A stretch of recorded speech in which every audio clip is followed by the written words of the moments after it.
What's up, everybody? Spent most of the time, like, well, not today, but yesterday, getting things a little bit cleaner for some of these streams. How's everybody doing today? That was a crazy episode, was it not? What's up, Gargamon? Daniel's here. We got Mandy. He from the UK? Well, hey, from the US. I'm looking forward to chatting with you as well.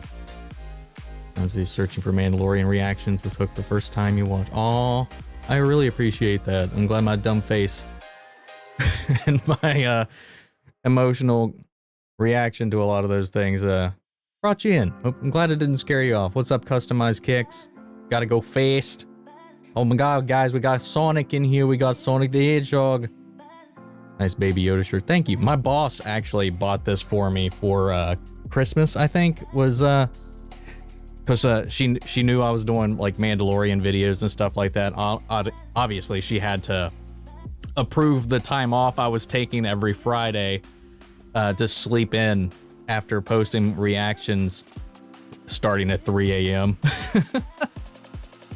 I appreciate that, Gargamon. It's been crazy. I mean, with the Mandalorian and now this, like, it's especially with Cobra Kai too. Things have been popping off pretty heavy. It's a lot. It was, man.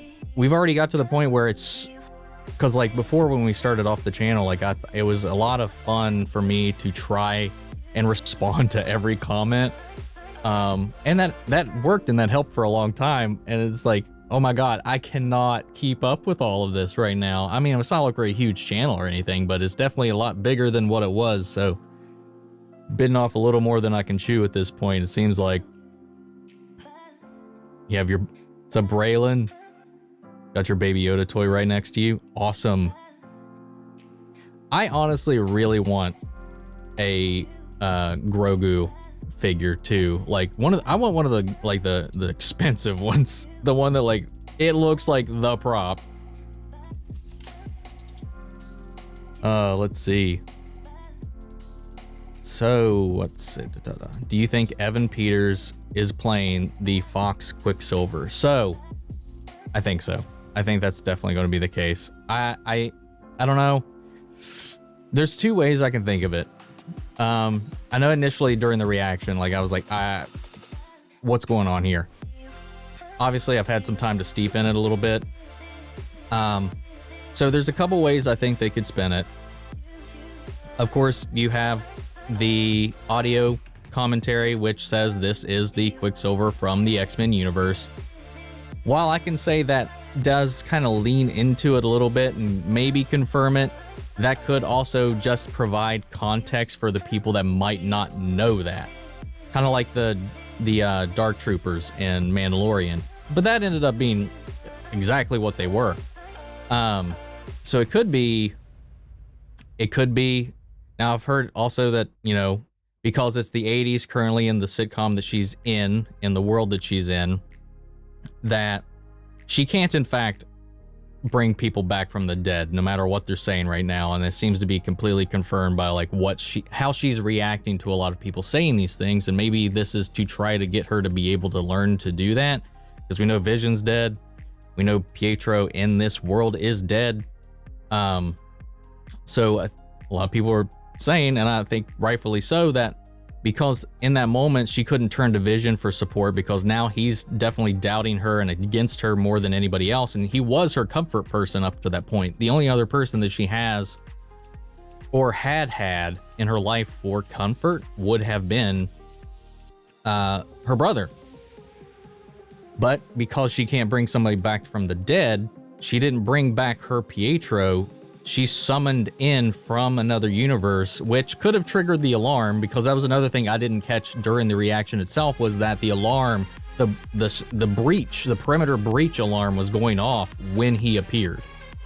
Missed that completely as it was happening, just in the heat of the moment, because I was so focused and zoned in on who the hell is at her front door. When So it could have been him breaching from another reality because he popped into that area because he was alive in the 80s, alive in a different Earth. I mean, honestly, actually, her Quicksilver would have been alive from the 80s, so it's not like it was time travel. So it had to be another Quicksilver she pulled from. But my God, so I there's two things that I could. There's at least she created him. She 100%. Okay, I'm going to stop babbling back and forth here and stumbling over my words. I don't think it is not Pietro. I don't think it's somebody disguised as Pietro. I don't think it's somebody pretending to be Pietro. I don't think that whatsoever. I think this is 100% Pietro from another Earth that either Wanda herself subconsciously summoned from another reality without even thinking about it because she just wanted her brother so bad. Because so far what we know is a lot of what's happening, a lot of things that she's doing, she doesn't have complete control over, or somebody else brought him in. The reason I don't think somebody else brought him in is because if somebody else was trying to disguise themselves as her brother or bring in somebody to play the part of her brother, they know that she wouldn't recognize that face. They know that that face means nothing to her. She doesn't know this Quicksilver. She doesn't know this Pietro. She doesn't know anything. If she's the one that did it, she would feel that. She would feel that connection. She would feel that bond, and she summoned a Pietro from somewhere, breaching the multiverse. And if she's the reason that she's recasting people who may or may not exist in this reality at some point in her time with other versions of them from other realities, think of it. If she pulled Pietro from the X-Men timeline from the point in the 80s, that disrupts that entire universe's timeline, because we saw in Dark Phoenix that he was around up until the 90s. So not only could she be breaching time, she could be breaking the multiverse she's by stealing people from other Earths, but she could also be breaking the times as well. She could also, who knows, since Far From Home takes place after this, she could be the reason that J.K. Simmons is playing J. Jonah Jameson again. He could simply just happen to have that face, of course. It could just be as simple as that, but I think this is Wanda's doing, because it doesn't make any logical sense for somebody to disguise themselves or pretend to be her brother and it not be Aaron Taylor Johnson. For her to have accidentally brought over someone who she thought, she sent out a beacon. I need comfort. I need help in this moment. Vision can't help me. Vision can't support me. I need my brother. Her powers reach out into the multiverse and bring her her brother, not hers exactly, because she can't resurrect the dead, which she says. So she brought one that was alive from another reality. Whoosh whoosh. I think it's going to be fun. Though we did learn this episode too that Agnes isn't under her control at all, whatsoever. She's not under her power at all. She's just playing along, while everybody else, as we learned with Norm, are being forced to play along. Herbert, I don't know, because he did have that back and forth with Agnes, so maybe there's a mix and match of some people that are like Agnes in there, but we know that Herbert has a real driver's license in New Jersey, so he is also abducted. Agnes still doesn't, so there's a lot of questions up in the air. Randall Park did say that in a recent interview too that we will get a lot of these questions answered real soon. So I'm really excited to see where it's all going to go from here. So yeah, I don't think Wanda is 100% a villain in this. I do, to call out the point to everybody mentioning the interview with Elizabeth Olsen about who their Luke Skywalker moment is going to be. I don't think it was this. It definitely was not this. I don't think enough people know or are as big of fans of Evan Peters as they should be, to be honest, because he's fantastic. He's a brilliant and lovable actor. I love him to death. He's the only thing that I watched American Horror Story for all those years, and he's fantastic. His range, his performances, he's easily the best Quicksilver that we've gotten, even if it's not comic accurate. So it's 100% not him. It's got to be somebody groundbreaking, ground-shattering. It's going to be fun to see who it's going to be. It's definitely going to be somebody from X-Men. I don't think it's some people have been leaning into maybe it'll be somebody from the Fantastic Four, because we mentioned the aerospace engineer might be setting up our new Reed Richards. Could be, but I don't think that's going to be our Luke Skywalker reveal. I think it's definitely going to be somebody from another Earth. I'm leaning towards Toby. I think Toby is going to be, as far as the Marvel characters go, he is the Spider-Man franchise was the one that really launched superhero movies into the future, really made them like make sense. I mean, X-Men, and then of course the Spider-Man movies. I think if you're going to pull hard, I think there's 4 people that it could possibly be, and I'm going to go in order of awe factor that they would go in for me. So Charles Xavier, if they had Patrick Stewart show up as Xavier, I think that could be a potentially holy shit moment, because we have mutants now, we have the X-Men, we have Xavier. If they had, the next one would be Magneto. Magneto would make sense. If it was Ian McKellen or Michael Fassbender, I think Ian McKellen would get the bigger rise out of people if they brought in Ian McKellen. But bringing in a version of Magneto would be fun, because in multiple iterations, that's her father, both her and Pietro's father. That would make sense.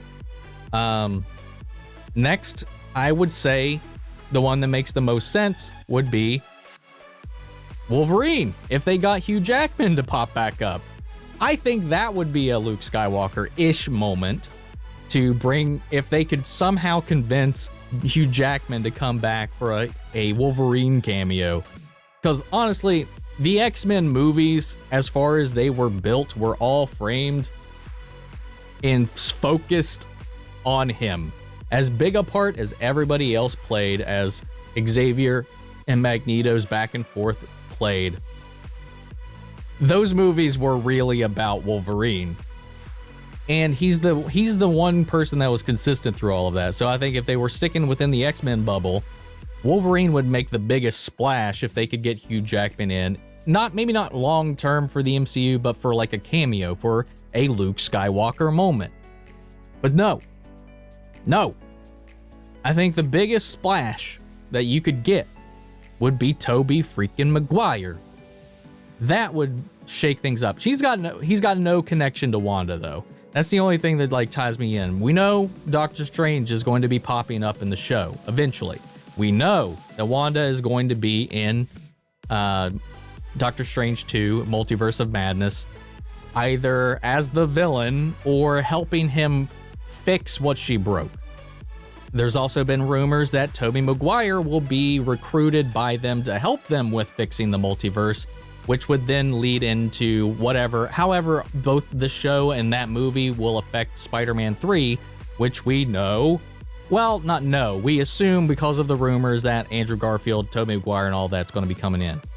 We know for a fact that they have been talking to Tobey Maguire, but they have not officially locked him in. So the only reason I'm not sure if he would be our Luke Skywalker moment is because I don't know if they would move forward with all that other stuff if he didn't sign on to stuff yet.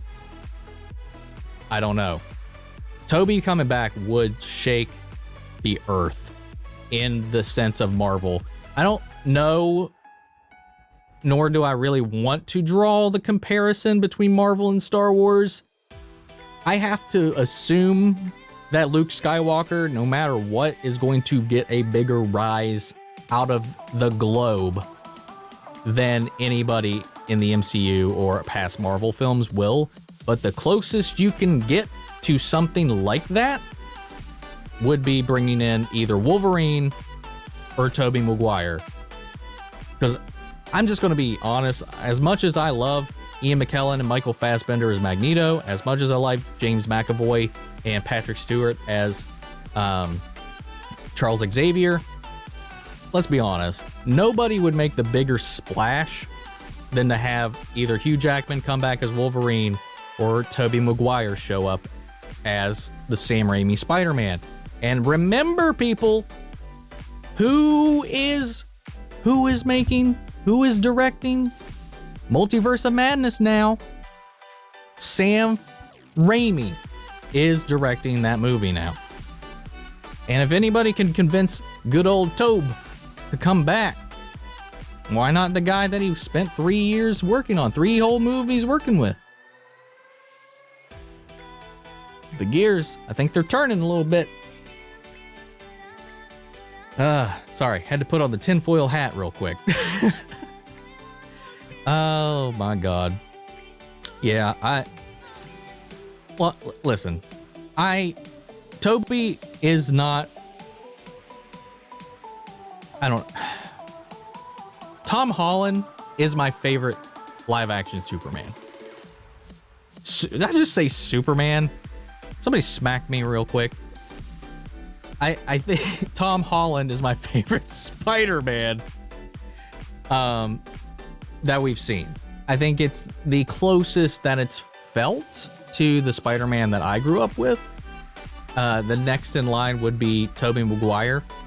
I think was a very comic booky kind of Spider-Man, which I really did enjoy. It was definitely, I have a lot of nostalgia for that. I saw all of those movies in theaters. I remember still seeing the first trailer before it came out, right before 9/11 happened. It was crazy. And no matter what happens, no matter how much bigger of a budget the MCU has, you can never take away the impact of Tobey Maguire's performance, even though it can be cheesy, even though those movies as a whole with today's lens are a bit of a meme generator when you go back, especially a lot of his facial expressions, a lot of the crying. It makes sense in those movies. It makes sense at that time, and it made sense when I watched them for the first time. He's not one of my favorite actors, but I love him for that role. I love those movies. Even at their worst, I like Spider-Man 3. I will admit it. It's a bad movie, but I still had fun watching it. I think I saw that movie like 3 times in theaters, and I'm not afraid to admit that. But yeah, I think Tobey would make the biggest splash, and with everything we've heard about Spider-Man 3, I think that would make the most sense to have that all kind of tie in together. Tom Holland as Hyperion. Anything Superman can do, Marvel can do cheaper. Oh, let's not go there with that, man. You know, we all know I'm a DC guy, but I don't like throwing shade at Marvel at all, because I do enjoy both. My number 1 spot and my number 2 spot of superheroes of all time are both Marvel and DC. Spider-Man 3 is the most memeable movie of all time. You are not wrong. You're not wrong. Between Emo Peter, Venom, and everything else in that, fantastic. You think he will stay in the MCU? I think that whoever or whatever falls in the MCU will stay in the MCU. Very much likely, unless in Doctor Strange, part of that multiverse of madness is putting things back where they belong. Kind of like restoring the multiverse and calming it back down after whatever happens here, because we know this show is going to wreck reality. They've already told us this show is going to impact and drive that whole arc with Multiverse of Madness and Spider-Man 3. Take care, Braylon. Thank you for showing up. Peace. There be Immortal Hulk in the MCU. If there is, that would be badass. I hope they go that far. But yeah, I mean, I don't know. They could very well bring them over, but I don't think Kevin Feige wants to do that. I don't think he just wants to bring in the characters from...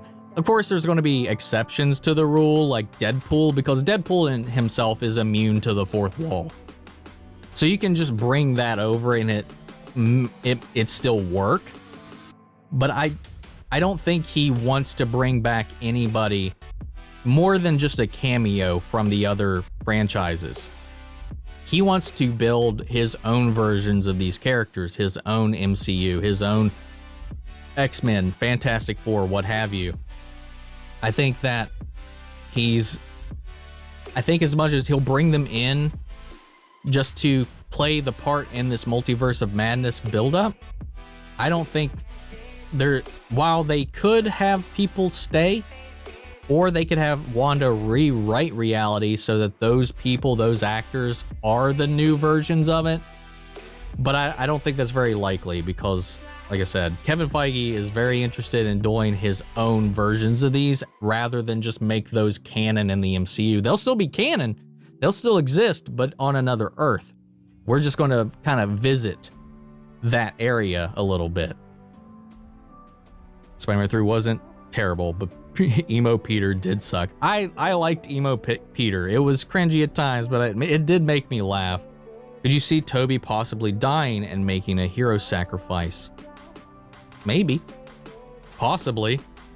So, any chance of Cap? I think there's very much so a chance that we might see Cap back. Either an evil version, or an alternate version, or whatnot. And as we've seen with the MCU before, just because an actor comes out and tweets, says, I haven't heard about that, news to me, or whatever Chris Evans' response was to the whole rumor breaking, we know because of the Tatiana thing, we know because of various other instances where they lie. Of course they're not going to say that until it's official, until it's revealed. Of course it's not. That mean his tweet means nothing. So we could still very well see it come back. And as we know before, he says he's not closed off to ever coming back, but it's got to be a well-written reason because he thought they ended it off pretty good.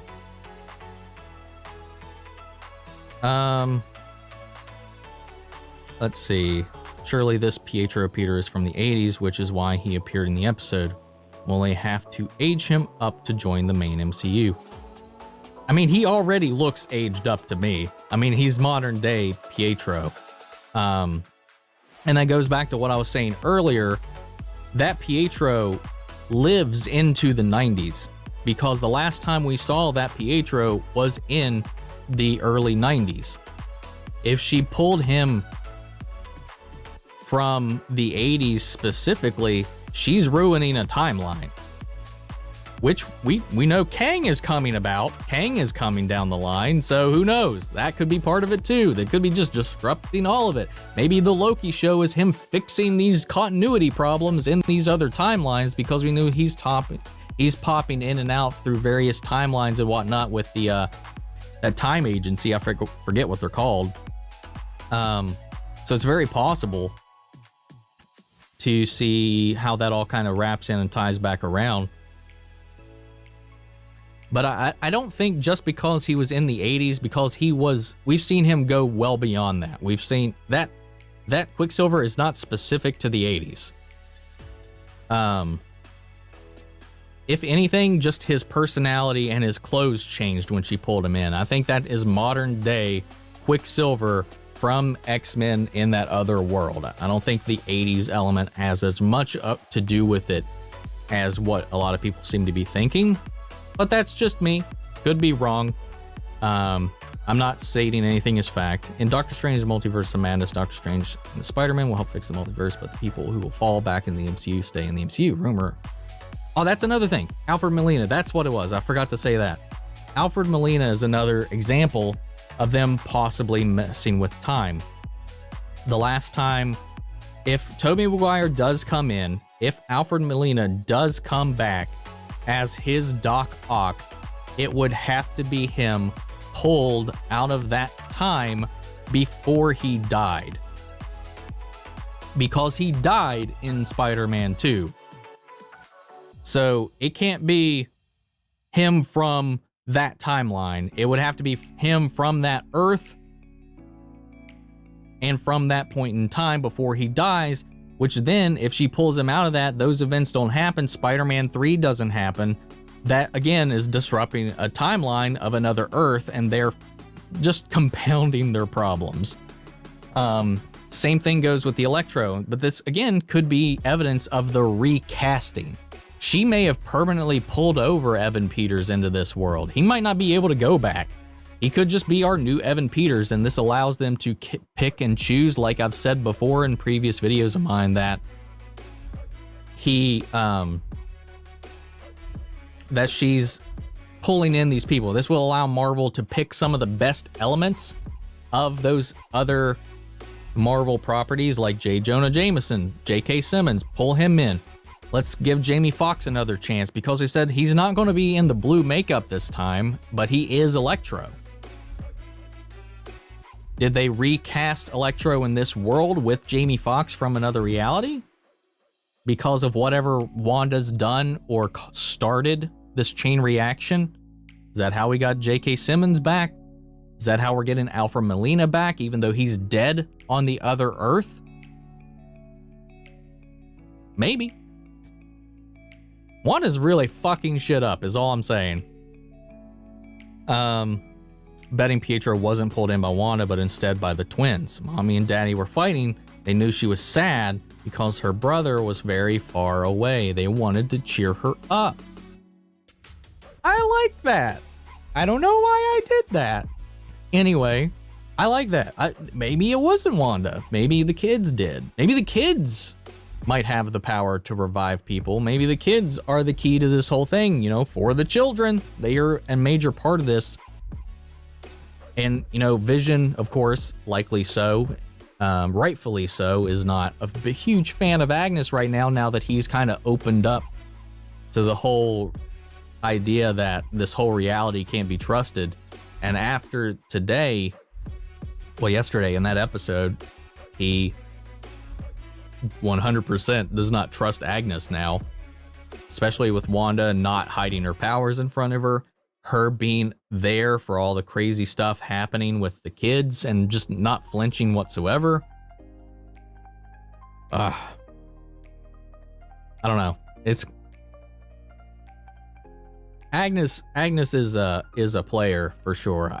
Now, some people have like posed the question or thought that maybe she's with S.W.O.R.D. I don't think so. I don't see how that would line up whatsoever. Monica would know, I would imagine. I think most of the people working there would know, unless it was like a deep cover thing. But I don't know what the goal would be there. Unless, I definitely know Hayward is shaky. Maybe he's made a deal with the devil and he's kind of playing along with this whole thing in some sense. If you feel like Agnes is a good person, don't know why. I don't know why either, because I see so many clues that points to her being a little nefarious. Great shout out from Briam. Shout out back at you, Mandy. I was thinking of the Punisher. I just want them to bring.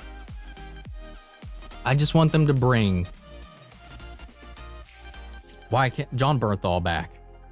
He was my favorite Punisher.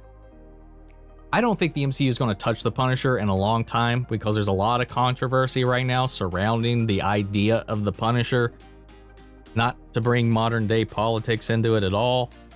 I don't care what side of it you fall on. That's not what I want to talk about. I don't know how likely the Disney MCU will be to touch the Punisher character, symbol, any of that anytime soon, as sucky as that is, because I love Frank Castle and those stories so much. I really do hope that they do bring back Charlie Cox, though, because I think that show, out of all of them, if I had to keep any of them, that was the show that was the most consistent and just the best. I loved all the shows. I didn't love Iron Fist. I thought it was okay. Thought the first season was all right. I thought the second season was actually a lot better than the first season. I like the cast. I don't know. There was something about this way it was written and stuff that was just, it took it a while for me to get into a lot of it. It just sucks, kind of like with the Agents of S.W.O.R.D, the Peggy Carter and all that stuff, because it was never true, proper Disney Marvel making those productions. It's very up in the air about what's going to happen with any of that.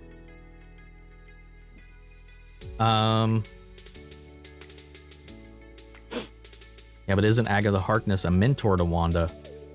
Yeah, but she's also an agent of Mephisto, and she was mentoring Wanda, at least in my understanding, to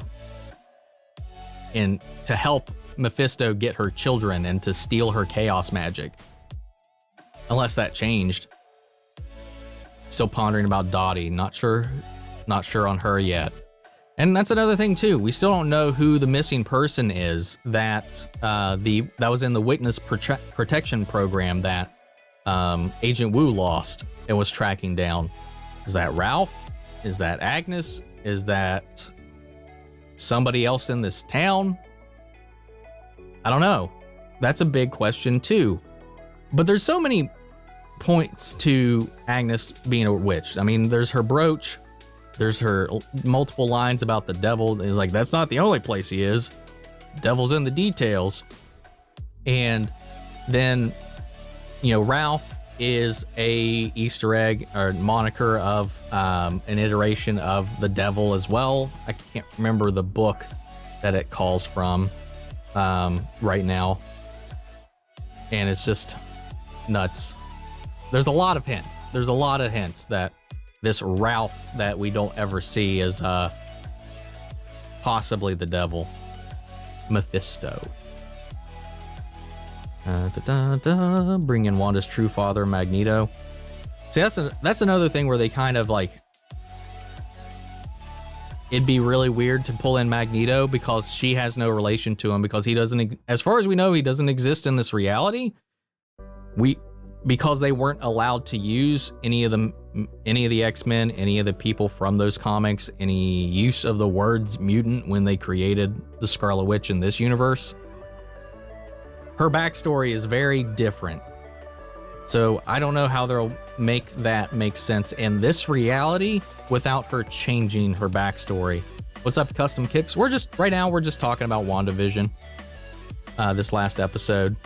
Director says using Vision as a weapon violates the Accords, but it sure looked like he had S.W.O.R.D experimenting on the body.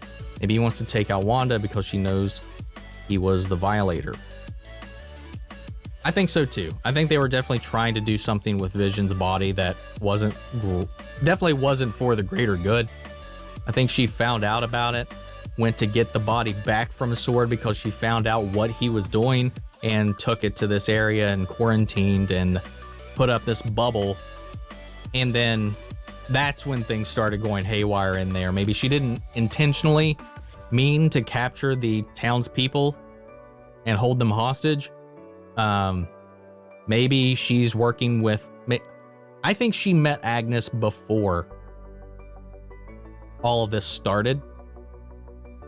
And in the Agatha Harkness kind of way, she probably went to her to mentor her. One or the other approached each other, and I think there's a symbiotic relationship happening there for them to kind of get something they need from each other. Whatever it is that Agatha wants, don't know yet. It definitely has to do with the kids and Wanda's chaos magic.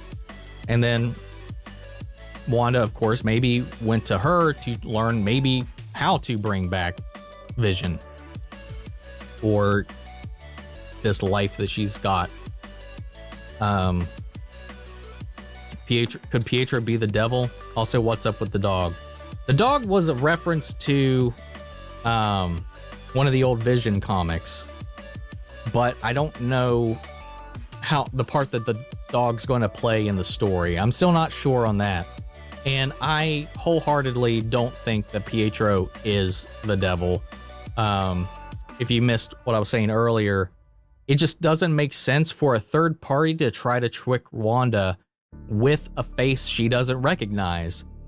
The only way it makes sense in my head is that if Wanda or the children brought in her brother from somewhere else, because, and that's subconsciously, you know, their abilities can stretch beyond reality, alter reality. If they thought, like somebody mentioned earlier, like it was like if they wanted to make their mom happy, they know she missed her brother. What if they summoned her brother, but they didn't summon the right one because he's dead in this reality and pulled him in from somewhere else? If somebody in our reality is trying to trick Wanda and trying to earn Wanda's trust, it makes no sense to me why they would pick a different face. They would show up as the one that she knows so that they don't have to trick her. I mean, she just accepts this in this moment because she is confused. She's like, in the moment, she doesn't recognize this face. She's like, who are you kind of face? And then it settles in, whether it's because her powers or a feeling, because they were twins, they would have this connection or feeling that she just feels like this is her brother, which would make sense because on another Earth, he is.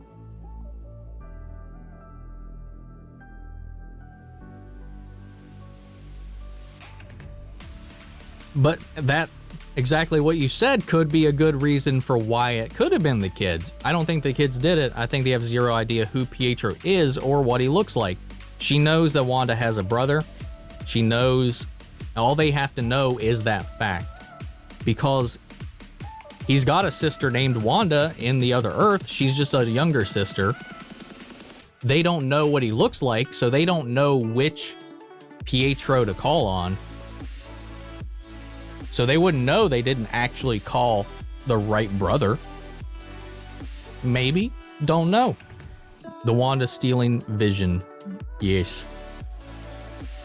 Could be almost impossible for Wanda to find Vision's corpse because Hayward said it was too secret. How could Wanda have known besides someone telling her, like Hayward, or Hayward was? Yeah, somebody would have had to have leaked it. Or she was there. Yeah, it would have had to have been after the fact too. I was about to say, what if they stole it like right after the battle with Thanos? And I was like, I don't think she would have let that happen to begin with, and not in that moment. Well, no, S.W.O.R.D was established during the 5 years. Wanda wouldn't have been around because she blipped out. They could have stolen it then. She blips back, fights Thanos. Those 5 years, Vision's body has been at S.W.O.R.D headquarters since we know that Maria Rambeau had established S.W.O.R.D within the 5-year gap that the blip occurred. So, yeah. Who would she have found out from when she came back? Some more questions, man. More questions. All it is. I mean, want to walk through the doors like to get the body. Which is funny too, because nobody really in the footage, none of the people really turn ahead when she breaks in. The scientists look mildly confused. One of them isn't even looking at her at all. Whoops.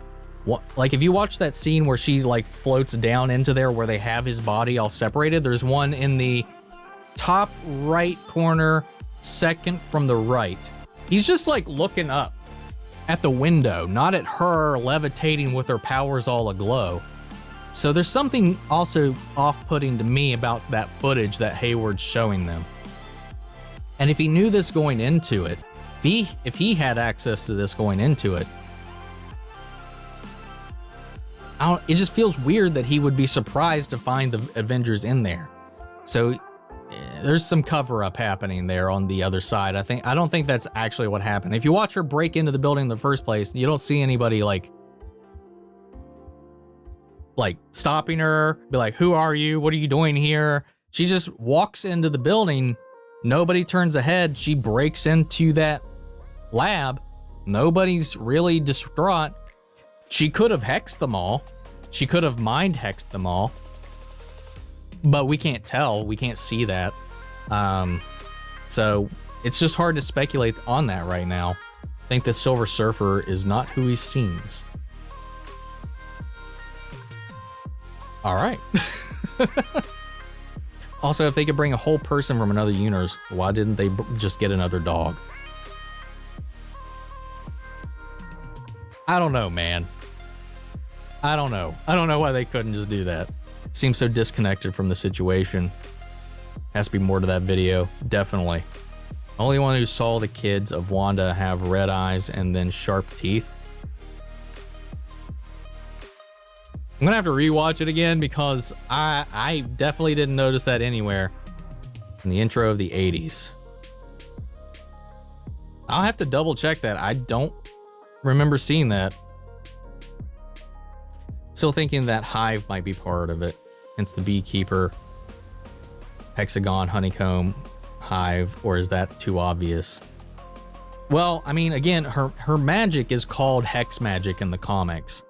So chaos magic, hex magic, whatever. The whole witch thing is hexing. We saw that the beekeeper wasn't actually a beekeeper. So I don't think bees actually have anything to do with what's happening in there. Like we've seen, she just transforms things to make it fit in with the reality she's presenting. So I think that was just a little throw off, because they, up until the reveal of who the beekeeper was, the hexagonal shapes were very prevalent in episodes 1, 2, and 3. And then in 4, which is when we kind of got the explanation, I think they were just kind of like, I think it was a red herring to make us question who that beekeeper was a little bit longer.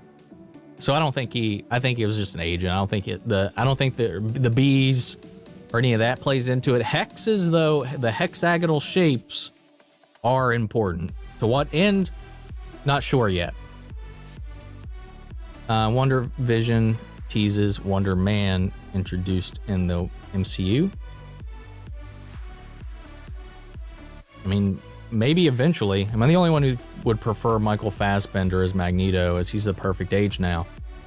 No, I really liked his performance. I would love to see him back as Magneto. I thought he was one of the best things about the X-Men movies that Fox was making.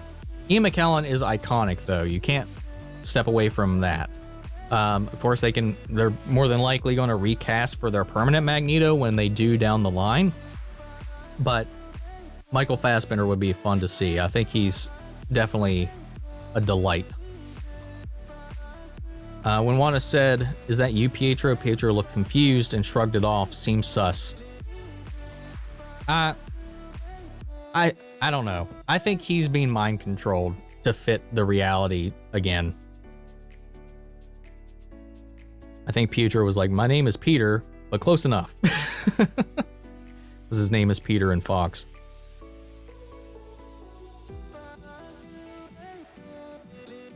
Could be.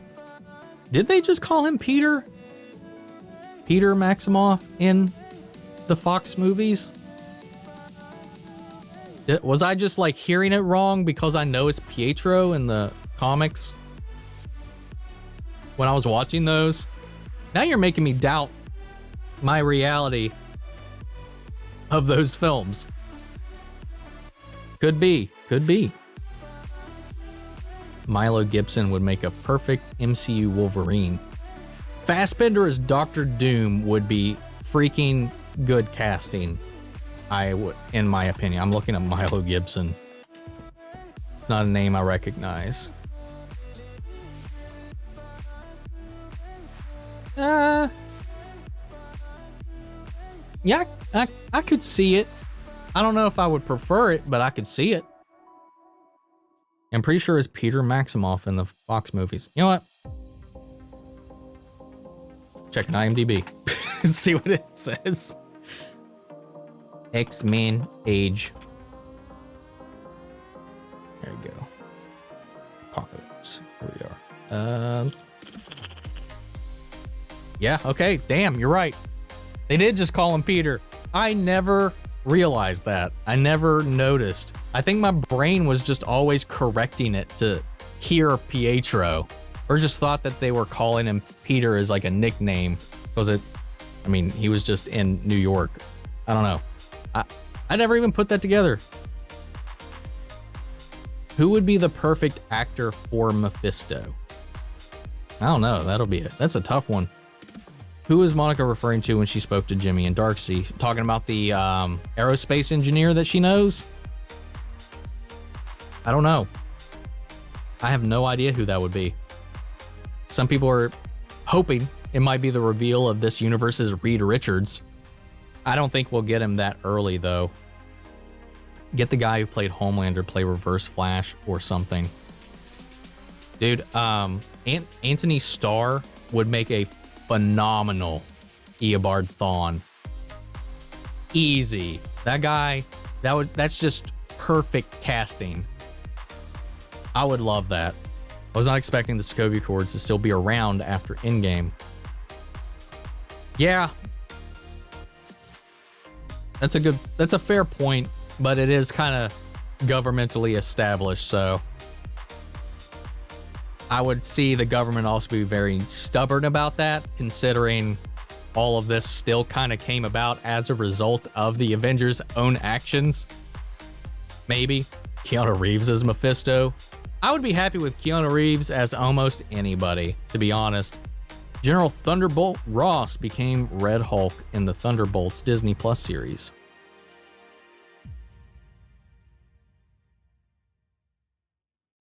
That would be interesting if they did that in this, though. Oh, shit.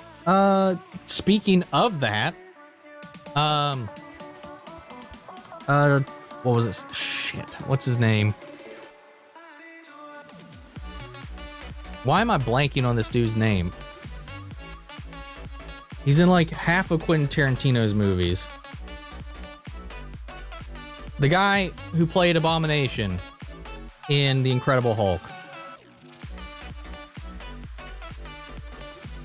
Tim Roth.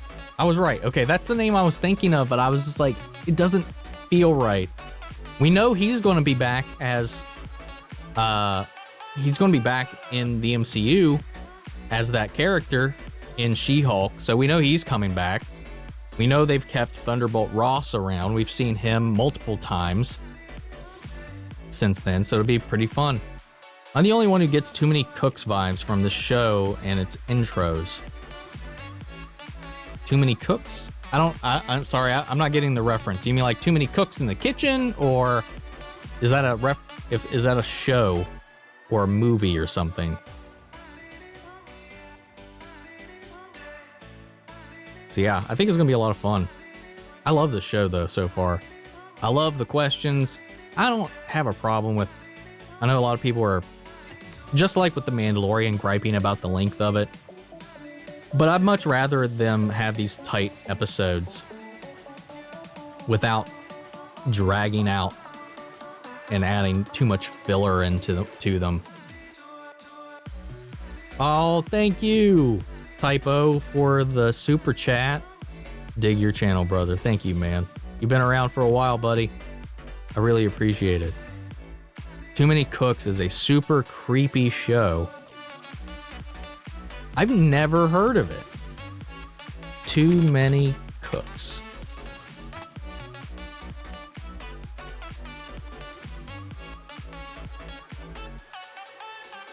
What the fuck?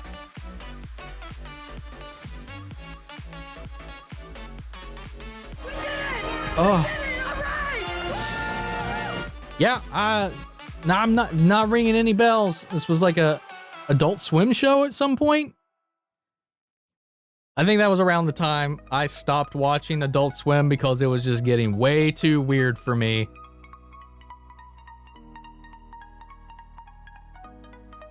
Just subbed to you, bro. Aw. Guys, thank you. Thank you, Custom Kicks. Keanu Reeves in a red wig playing Jean Grey, I would still pay money. You're damn fucking straight, I will. I would love that. And B-Tech Bradford, you are singing to my heart with that. I've seen the fan edits. I've seen the photoshops. Keanu Reeves is the perfect fucking casting before he gets too old to be a live-action Darth Revan. That needs to happen soon. Like, soon.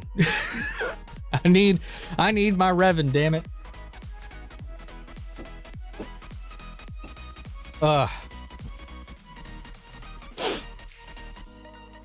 Fassbender with some sweet pork chops as Wolverine.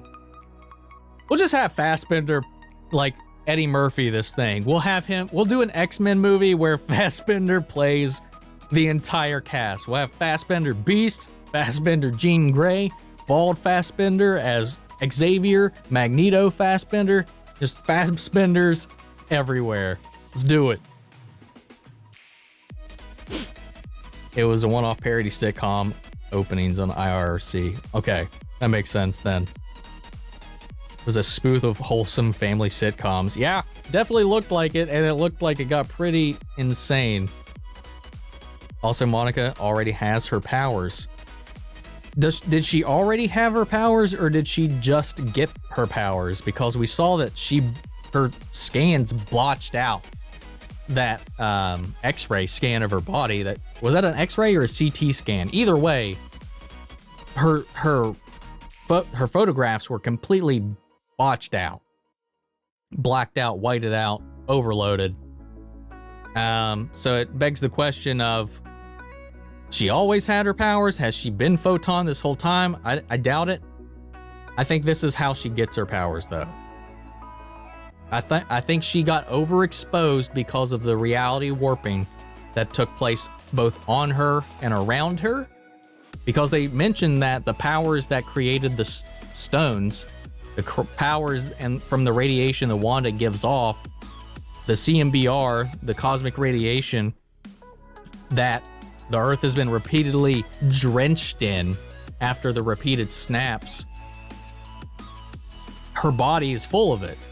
Her body would be full of it, especially, technically anybody in there would be heavily irradiated with it. So that could be what exposes her and gives her her powers. It could also be what activates the X gene in this reality, or she's just gonna, now a bunch of people have powers. I think Loki will bring back Black Widow to life. In the trailer, she was still alive.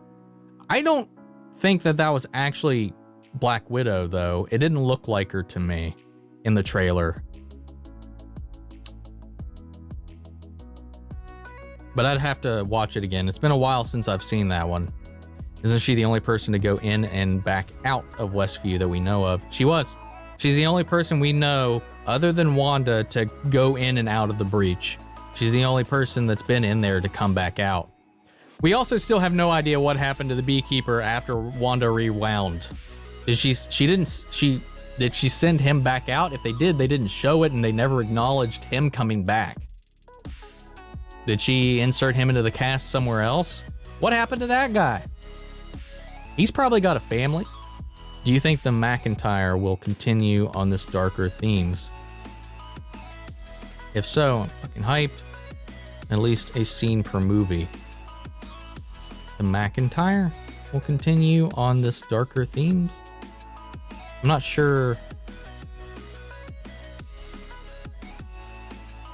Or did you mean to type MCU?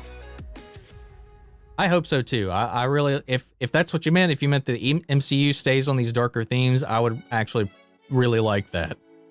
In a way, it still needs to have a little bit of a balance, but I like the tension and the kind of horror aspect of this forced reality that these people are living in. It's dark, it's twisted, and I think it's very real, and I think it's a place that we would go to after everything that the MCU's been in right now. And with Deadpool being confirmed rated R, it doesn't seem like they're that afraid anymore of pushing some of those boundaries with some of these other films. Of course, we're going to be getting Blade. That's definitely dark. That's definitely a darker film for sure, so it'll be pretty interesting. Yeah, that's what I was thinking. A lot of people think that that was female Loki that was in that, not actually Black Widow. Yeah, that's who I thought it was too. Initially, though, I did think, is that Natasha? After a couple looks back through and seeing like what some people have been saying too, I think it's female Loki. Also, do you think Wanda will pluck another Mind Stone from another universe that will incur Doctor Strange 2? I was thinking about that too, because if there's the Infinity Stones in our reality, there should be another set in another reality, right? The Infinity Stones aren't above the multiverse. They are just specific to this timeline, this Earth. At least as far as they've been set up so far. Because if they transcended the multiverse itself, it would surprise me to believe that all 6 were in the same Earth, the same universe. They would be scattered throughout the multiverse if they were multiversal. So it's a fair assumption to make that another universe could have their own set of Infinity Stones that they could go and steal too. It's a modern Twilight Zone. That was exactly what I was thinking. This feels like such a Twilight Zone episode, this whole show right now. What do you think about the email Vision received? I'm still curious about how he was able to tap into that email from that system. It makes me wonder if that office or that location or maybe this town has some access to S.W.O.R.D or is a S.W.O.R.D town or something like that, because it seemed very easy to get this encrypted S.W.O.R.D intel email that was sent from outside the bubble. Unless the aerospace engineer or the person that Darcy was sending that email to is one of the people that might not be with S.W.O.R.D, but might be trapped in the bubble. What's up, Geek? What's up, Darian? Crawford? Yeah. I don't know. So many freaking questions. Justice for Beekeeper. Reed Richards or Dr. Pimp, Doctor Strange season finale? Dr. Pim. I hope that's what you meant. Dr. Pimp. Reed Richards. We know Doctor Strange is already going to be in the show, though, so I don't know that that's going to be he's definitely going to be in the end of the season for sure.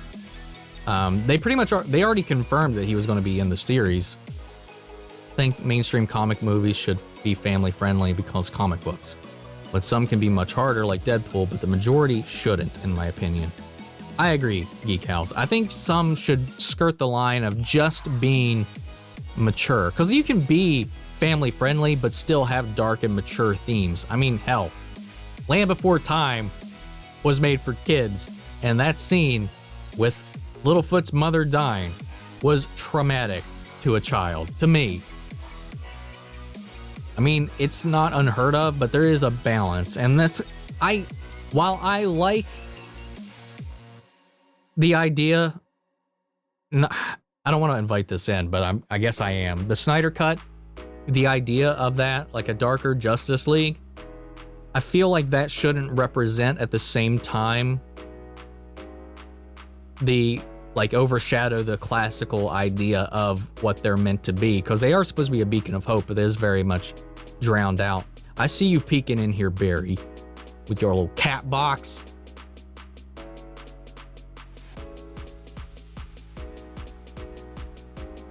But yeah, I think in general, I think a good rule of thumb is to keep things not too edgy. You can like Deadpool, Watchmen, stuff like that, where it makes sense and only really works and operates in that way. Do it. Like Batman, I think you could definitely go there in a Batman standalone, and it still work and fit and feel tonally okay. I don't think it's necessary. But when you bring Batman to the Justice League, they balance him out, right? Because they're not all dark, they're not all, brutal. They're not all just going in there and beating the shit out of people and using fear and whatnot. They all operate very differently. That's why they balance each other out as when they unite for a team up. So I'm very interested to see where it's going to go with this approach down the line.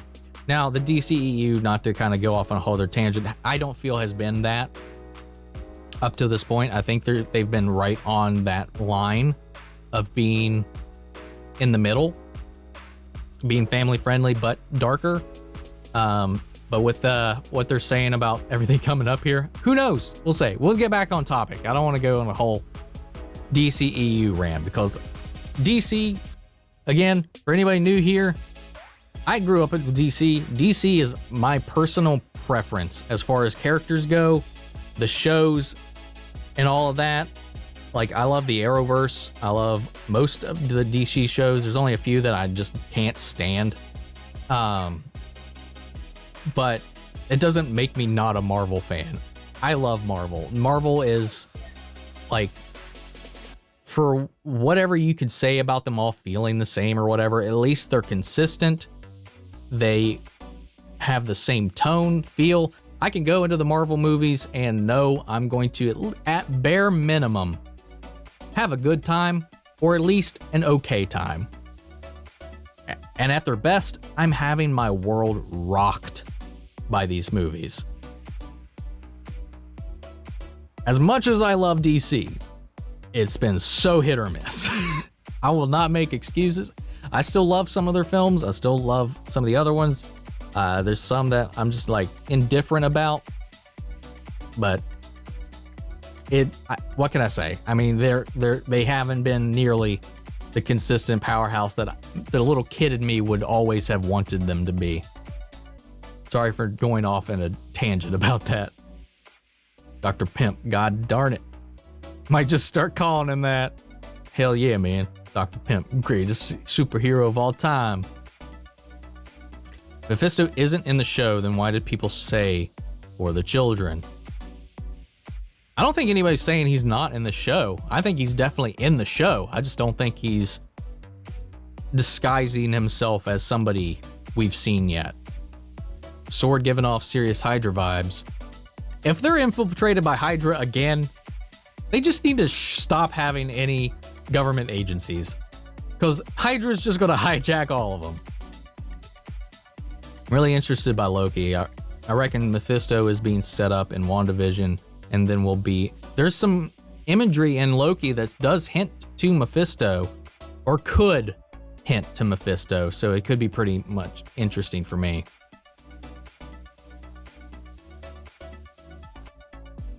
Yeah, customize. I mean, I can understand that. It was unlike Marvel, it wasn't made to play for everybody. And that's one of the gripes that I have for it. It definitely chose a tone, it chose a direction, and the studio making all of the decisions didn't have any clue what they wanted to do. And when push come to shove, they would always cower and rethink their decisions, reshape their universe. And now they're in this position where it doesn't make any sense. I'm still hyped up for the future movies. I'm still looking forward to seeing what they do. I'm just taking it as they come.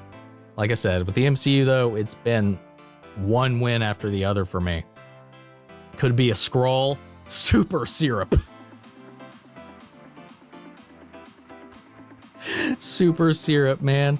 Yeah, the satanic stained glass image in Loki trailer. I think that was definitely something they were leaning into. Maybe by breaching the multiverse and having Wanda tamper with all this reality, maybe the idea is to break him free.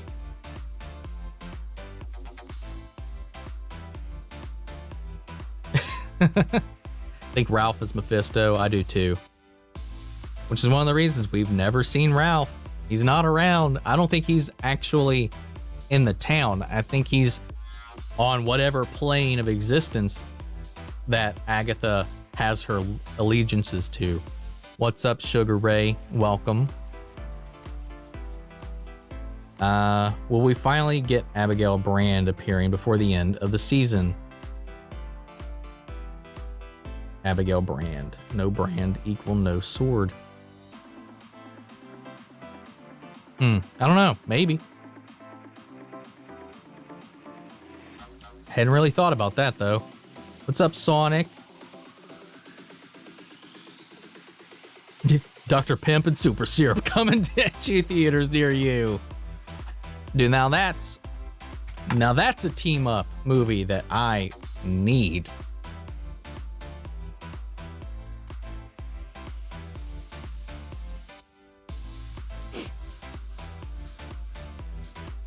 Dude. Ralph. I don't think Mephisto is the villain. I think it's Nightmare. It could be. But can you get a little refresher here real quick? I don't really remember Nightmare as much as I do a lot of the other characters. Let's do 6.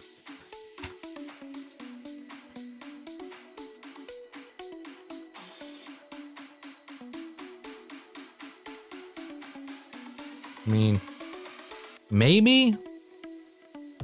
I don't think Nightmare's story necessarily lines up with what's happening here. And if Agnes is Agatha Harkness, they don't really have much of a tie-in together. Off of Flight. I have not.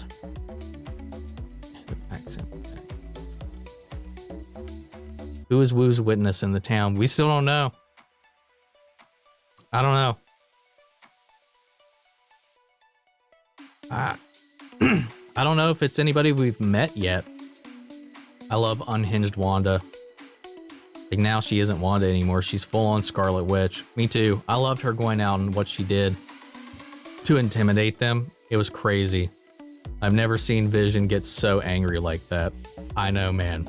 It's always very powerful and effective when someone you know to be calm, collected, level-headed, generally at all times, finally break and show like an intense wave of emotion like that. And it always lands when you, especially, and they pulled it off really well with that. It was like, he's finally betrayed, confused, scared, and he lashed out. And when somebody like that isn't like pushed to that point, you feel it, you relate to it. Watch the missing person be from the Simon Williams Wonder Man. I don't know, man. That would be really out of left field to just kind of throw that in there. Woo's witness is Ralph/Mephisto. He's hiding, but can't help stirring up trouble. Why is he not hiding in the first place, though? And why would he be in witness protection? Why? That's my question. Why would the person Agent Woo's after, who we know is under witness protection, which is why he's trying to find him, it would be somebody he's trying to protect. So why would he be after Mephisto? Unless Mephisto is posing as some victim for something? Seems weird. I don't know. I think it's a little bit of a stretch for Ralph or Mephisto to be the missing person, but you never know. Wonder who the engineer is going to be in the next episode. That's if they show up in the next episode, but we'll definitely get a hint or an answer to who that is in the next few episodes, just at least. I think it's too early, but I would be awestruck if it was Reed Richards, because they also set up how they've been making regular space missions, and they've got people prepping for more space missions. Could also be a little nod and hint to setting up the Fantastic Four, going off into space, getting hit with that cosmic radiation, getting their powers. Watch all this just be Agatha, and all the Mephisto stuff isn't true. That'd be weird to just have it be Agatha, though, because she is like a servant of Mephisto. I mean, you could still have her do that and not have the Mephisto piece be there at all, but then you'd have to wonder what her motivation is for manipulating the situation, if not for that end. Don't know. Imagine if this is all a dream. I would die. I would cry. Yeah, that whole thing, yeah, that trope in movies, shows, and all that, it's insanely overplayed, and it would kill me to have that happen in this. Knocked over my space heater. What else? What have we not talked about?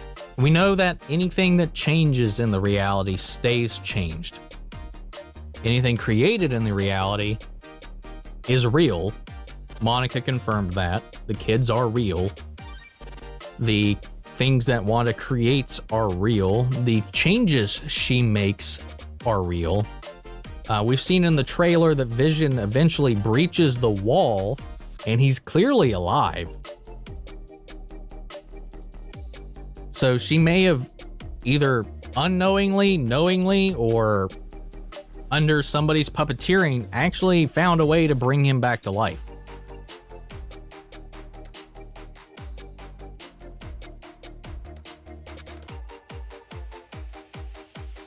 Reed Richards will be Ant-Man 3 in your opinion?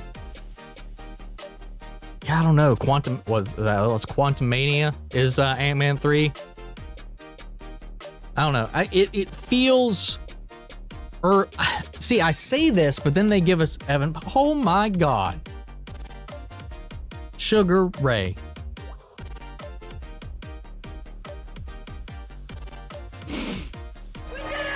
Thank you. Oh my God, I think I about had a heart attack. No big question, just heart your content. Well, aren't you the biggest sweetheart? Thank you. I'm gonna cry right now. Holy shit. Anyway. Oh, stay on target. Mephistopheles, the person in Ghost Rider. Yes. Mephisto is the person that we talk about in Ghost Rider. Same villain. See, I would say that it would be too early to introduce the Fantastic Four or introduce the idea of the Fantastic Four, but here they go, already giving us Evan Peters from Fox. And like it said in the audio description, the Quicksilver from the X-Men movies. I'm actually kind of a bitch. Hey, we love all kinds here. Trust me, I could be an asshole if I need to be. Mephistopheles probably brought Vision back. Maybe. See, that's another thing too. I don't know if Agatha, when she was like, when the kids were like, you can even fix dead. I don't think Wanda knows that she can do that yet. I don't think she knows exactly what's happened here. But I think like that when Agatha, the big question mark I have is when Agatha was like, you can do that?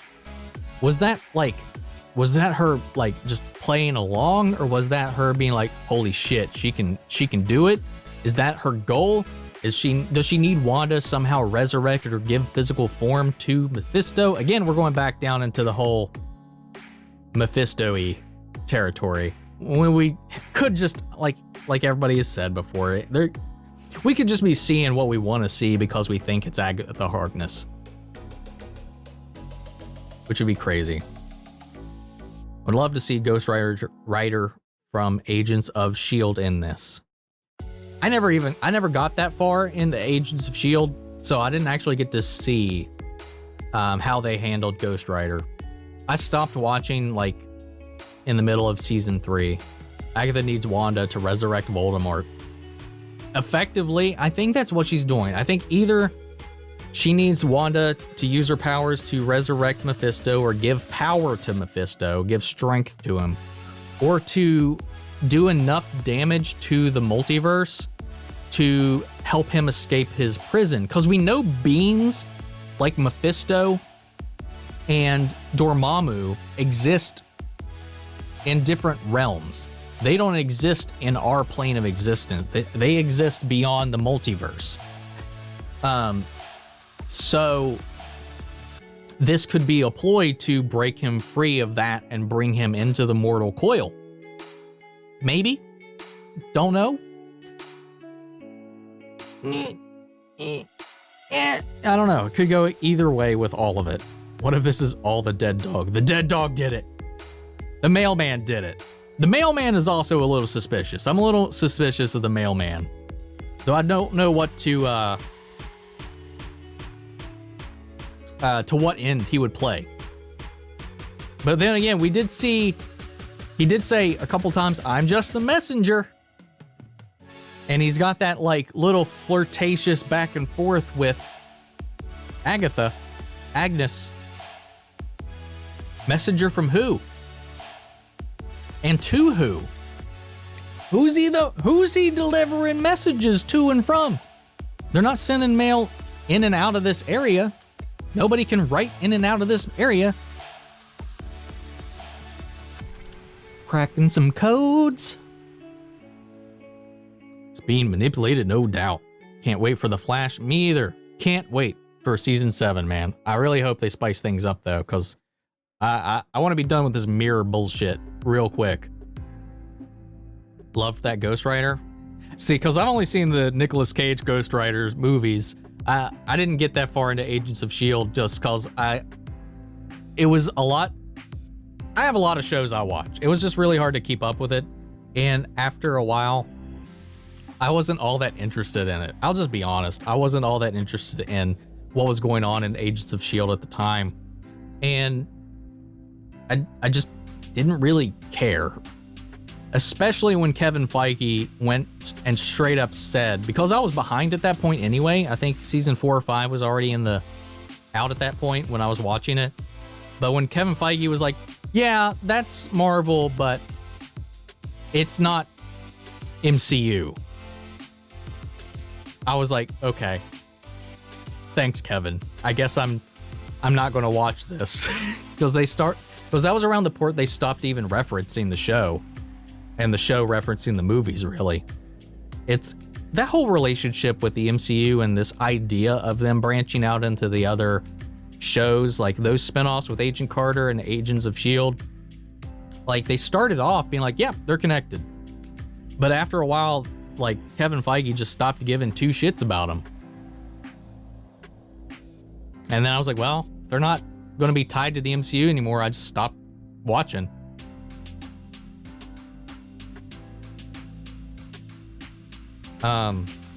Same thing with the Netflix shows. They made multiple references to various Avengers, to the events of the first film, the incident that took place in the first Avengers movie. All that happened, all that was made sense and referenced, but Kevin Feige made no effort to touch base with those shows. Like, he didn't care. The shows tried, but the MCU forgot about both the Netflix shows and the Agents of S.W.O.R.D. And then, now that they've consolidated ownership of all of those rights and they're doing this multiverse stuff, I'm hoping that a lot of that can get cleared up. And if they clear it up and they do tie it in, they do fit it in, like, I'll probably go back and finish Agents of S.W.O.R.D. But I just, with all the shows that I watch and cover in between all this, it's just not one I'm keen on picking up right now until it's something that's kind of that will become like necessary watch material for future MCU stuff. If that makes any sense. I know a lot of people love the show. I feel bad because I love most of the Marvel stuff, and I didn't think it was terrible. I didn't think it was bad. I didn't hate it. It just it didn't suck me in like a lot of the other shows did. Let's see. How far back am I behind? Hope the director of S.W.O.R.D. isn't anything like Mephisto or anything. No, I think he's just a guy who may have made a deal with the devil. Because we see like he's got some kind of resentment towards what's happening with Wanda. He's only the acting director because technically Monica should be the director right now. Theoretically. This could be all staged so that he permanently will become the director, these events, for him to get in that. Maybe it was a deal with the devil kind of thing. I don't know. He's definitely up to something, but I don't think he is Mephisto. Everybody's like, who's Mephisto? Is that couch Mephisto? And I'm guilty of it. Okay, the people that were like looking at the poster and was like, that little image on the wallpaper looks like a devil face. I think that was a stretch. I was like, God damn, guys. I know we think Mephisto's behind this, but we don't have to be seeing Mephisto in everything. The freaking milk in Star Wars is Mephisto. What if there's a three-way deal with the devil? Hayward, if not with Agnes, Wanda, and the devil. Somebody's making a deal with somebody for something. I definitely think somebody's made a deal with the devil some way. And, you know, if it all ends up being anything other than Mephisto, I'm not going to be upset. It'll just be like, holy shit, it better be like a good explanation for it all. Because they want us really hard to think it's Mephisto. And maybe that's just us. Maybe it's our connection to the comics, our understanding of this story and what happens in what they said this is inspired by, which Mephisto plays a huge part in it. So, who knows? Maybe we're projecting and seeing what we want to see and hearing what we want to hear. They bring up how difficult it should be for Wanda to do everything she is. Maybe Vision took so long to figure out something was up because most of his processing is being used to run the town.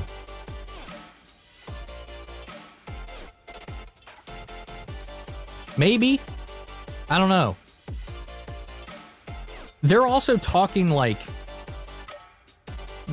they're not the data they're going off of with this should be really outside of Wanda's power range, right?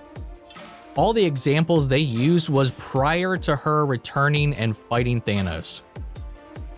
Everything we had saw before the blip, before Vision's death, should have been, is definitely, this would be beyond her power at this point. That version of Wanda would stand no chance against Thanos. But when we saw what happens when her emotions are truly wrecked and destroyed, she could overpower the Mad Titan himself.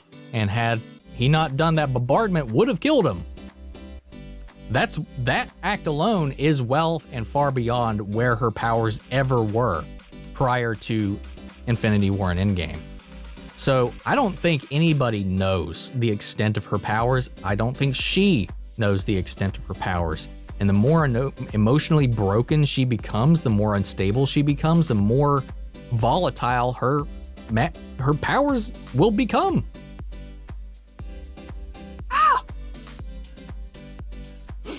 Let's see. Sorry. Like Freddy Krueger, they need people to believe in Mephisto again. Yeah. I like that idea.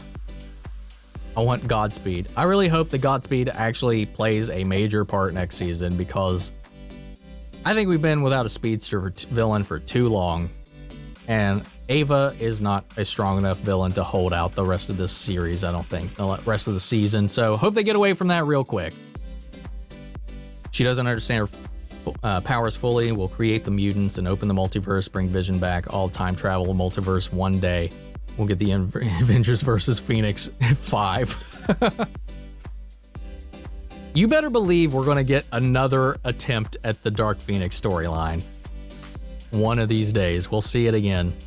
What show are you most excited for? Loki, She-Hulk, Miss Marvel, Falcon, Winter Soldier. We've talked about this. Sonic, out of all of those, I'm honestly the most excited for She-Hulk because it's that courtroom kind of drama thing, and there's going to be like shit tons of cameos. I'm excited for that. I think that's going to be a fun show. Like, I'm looking forward to the Loki show for sure, but I think I'm really interested in what kind of show She-Hulk is going to be. I think it's going to be funny. To be a courtroom drama comedy, bring it on. Mephisto is Wanda's dress. No, I'm something of a reactor myself. Only footage from Marvel at the Super Bowl is Falcon and the Winter Soldier. I know a lot of people are speculating that we're not going to be seeing a lot of new promos for shows and movies at this year's Super Bowl, which I understand why.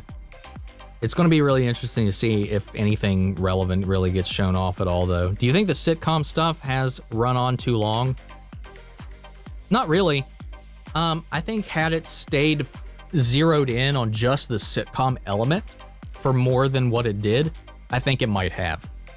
But the fact that we're now, we got a full episode outside of the bubble, outside of the sitcoms, that the idea, and now that we had that reality broken for us, we're splitting the time. I don't think we're spending too much time in the sitcom reality than we should be. But I think if they had full episodes within the sitcom reality just by itself, I don't think it would be. I don't think that would have as much longevity as they would have liked.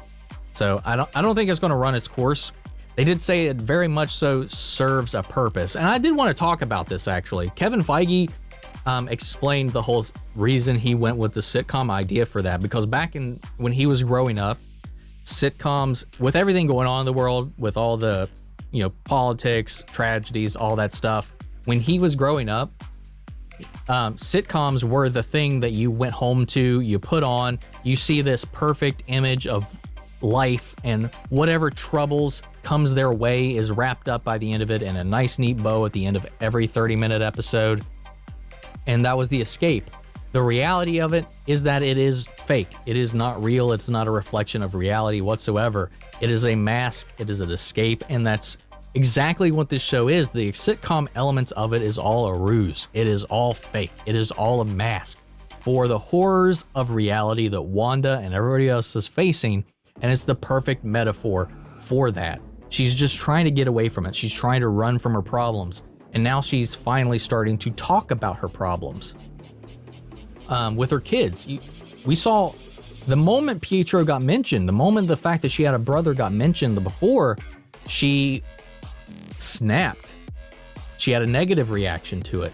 It's like she's going through the moments of like the stages of grief all within the show, using this pocket reality as some kind of therapy, because we see her talk about it with her kids and with death and with it not being reversible, almost like she's at this point of acceptance.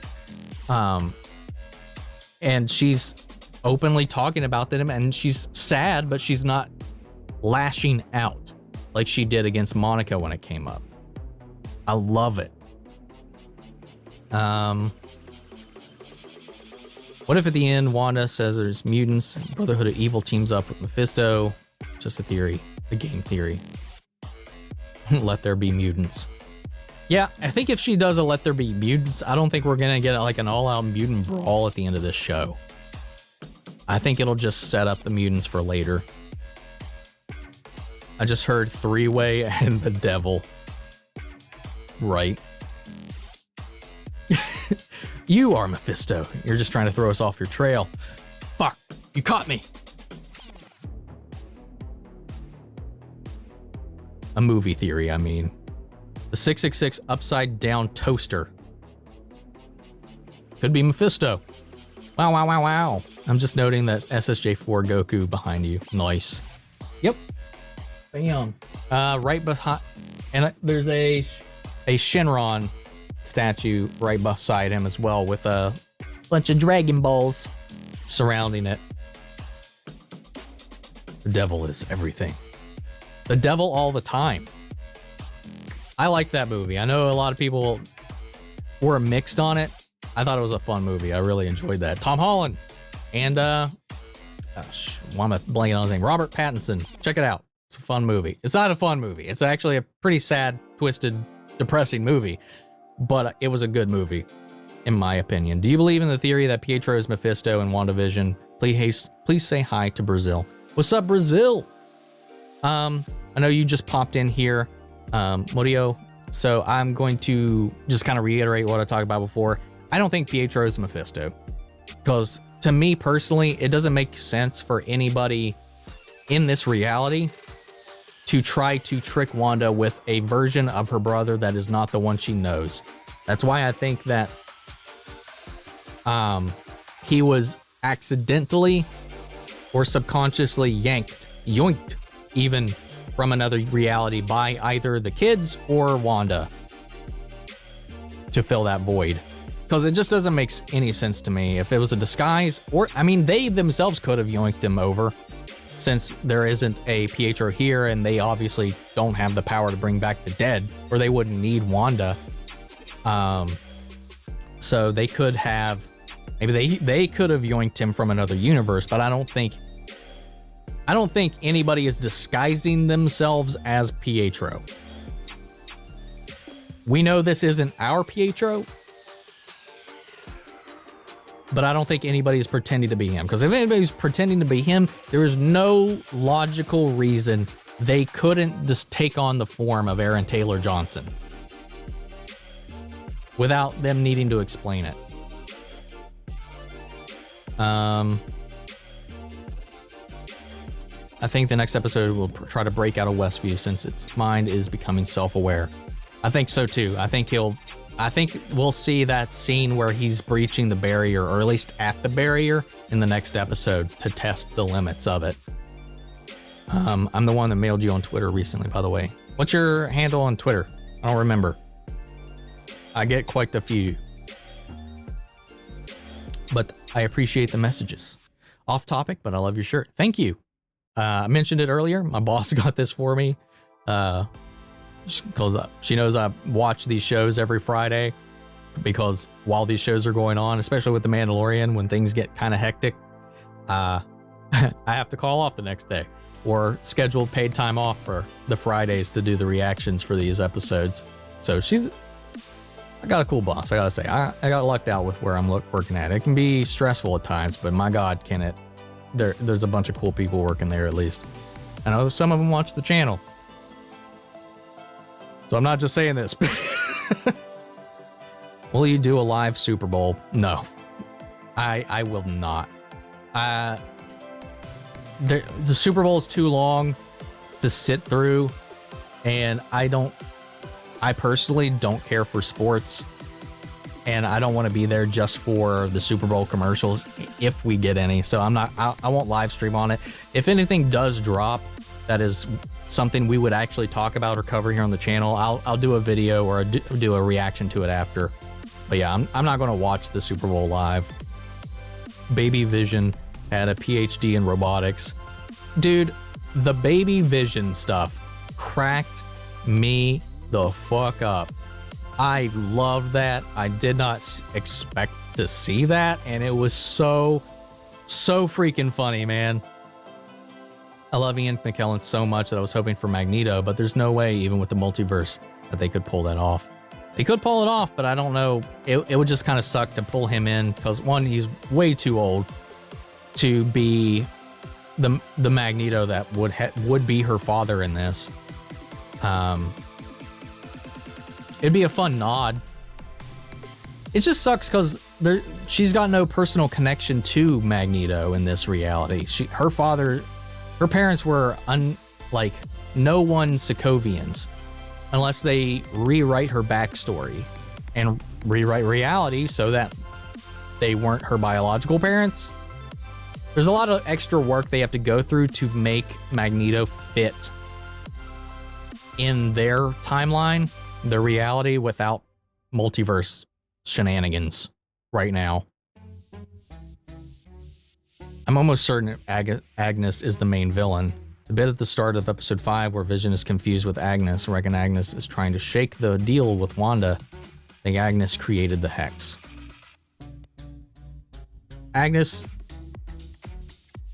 I think, again, this is my theory, is that I think initially Agnes was working with Wanda to try to help with this situation to help Wanda, one, with her powers, and maybe whatever. Maybe she sought out Agnes for guidance or whatever, found somebody else with similar abilities, and Agnes helped her set this up.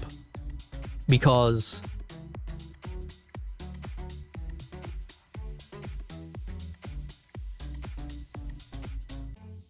or maybe not, now that I'm thinking about it, because Agnes is unaffected by her powers. Wanda was kind of shocked when Agnes broke character this episode. Okay, I'm back to thinking Agnes is manipulating Wanda's situation without her knowledge. So that breaks my theory of them having premeditated some of this. So rewind that. Yeah, Agnes, definitely villain. The main villain, don't know yet. Maybe she's just working for Mephisto and we won't actually see Mephisto like in this, but they're saving and building up Mephisto for something later, like in the Loki show or maybe a bigger event. Really want for an awesome finale would be Deadpool show up the end. I think that would be cool, but it would definitely be a shift in tone that I don't think would fit the show right now. Yeah, Wanda created a deal with Agnes to bring back Vision. Maybe. Possibly. Pietro is Mephisto. Mefasto. I fucking love shitty puns, and that one is amazing. Good on you, Ruben. I love that. Good job. What a really awesome... And Kevin Feige is Mephisto. The MCU is the whole thing you wish for. Marvel's treatment of Agents of S.W.O.R.D. is the price we have to pay. Next episode is the Halloween episode. Probably. We're getting to the edge, man. We only got 4 episodes left. It's gonna be soon. And that she that Norm was referring to is actually Agnes. I think so too. I'm not happy that Godzilla vs. Kong has been pushed back a week, but at least it was not a year. Yeah, I thought that was strange, especially after they had the big reveal of the release and all that, and just to push it back a week. I think they wanted to separate it further from the Snyder Cut drop, because of the Snyder Cut's dropping the week right before it, to keep them separated. I need to not do that. YouTube will fucking slap me in the back of the head with a good old copyright strike, even if I somewhat out of tunely state a damn song. Has it been pushed back? Yeah, it was just a week, nothing huge. I can't wait to watch that movie though. I am so hyped. Didn't they die in a fire in the MCU? Die in a fire. Not sure what that comment was directed back to, typo. Die in the fire. What? Hold on. Thanks for the opinion. Bye. Thank you. And shout out to Brazil again. Mephisto is Ray's grandfather. All right. Go put yourself in the corner, Bradford. Go to the corner. Get in the corner. Stop it. Yeah, I don't know. I think have we exhausted pretty much everything to talk about in this episode so far? Let's think. Have we missed anything?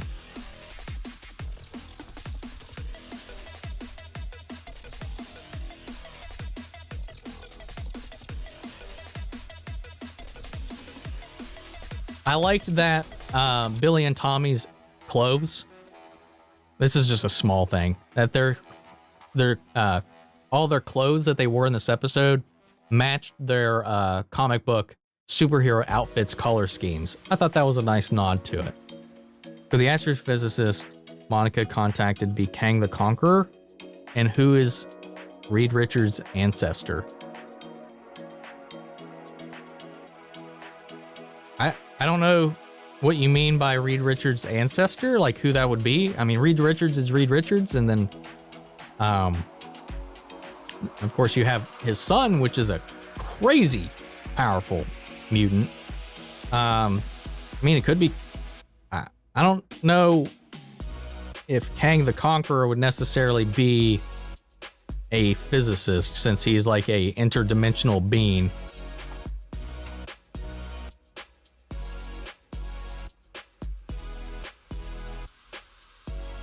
Because he's kind of above being a physicist, right? Or am I wrong? Am I remembering that wrong? The ancestor is Kang.